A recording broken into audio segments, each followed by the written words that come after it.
Award കൊടുത്ത് ഉദ്ഘാടനം ചെയ്ത ശേഷം 2 വാക്ക് പറയുക എന്നതല്ലാതെ കൂടുതലൊന്നും എനിക്ക് നിർവഹിക്കാനുണ്ടായിരുന്നില്ല.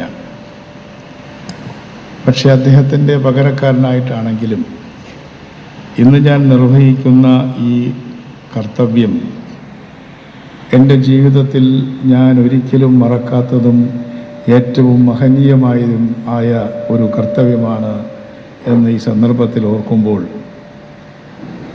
സത്യത്തിൽ എനിക്ക് കാര്യമായ സഭാകമ്പമുണ്ട്. അധ്യക്ഷത വഹിക്കുന്നത് സാക്ഷാൽ അടൂർ ഗോപാലകൃഷ്ണൻ. അദ്ദേഹത്തെ കാണാൻ കഴിയുമെന്ന് പോലും കരുതാത്ത ഒരു കാലത്താണ് ഞങ്ങൾ അദ്ദേഹത്തിൻ്റെ സിനിമകൾ കണ്ടത്.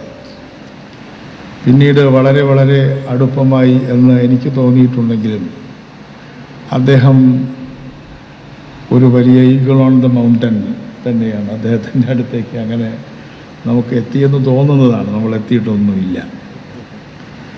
എം മുകുന്ദൻ എന്ന് പറയുമ്പോൾ ഞങ്ങളുടെ തലമുറയിൽ ബാറുമ ആ തലമുറയുടെ തൊട്ട് താഴെ നിൽക്കുന്ന ഒരാളാണ്.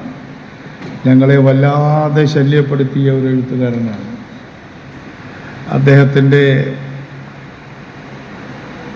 നോവലുകൾ അല്ലെങ്കിൽ കഥകൾ, എഴുത്തുകൾ വായിച്ച് അതീവ സങ്കീർണമായ മാനസികാവസ്ഥയിലേക്ക് വന്നവരുണ്ട് എന്ന് അത്യപൂർവമായി അദ്ദേഹവുമായി സംസാരിക്കാനിട വന്ന സന്ദർഭങ്ങളിൽ അദ്ദേഹം തന്നെ എന്നോട് പറഞ്ഞിട്ടുണ്ട്.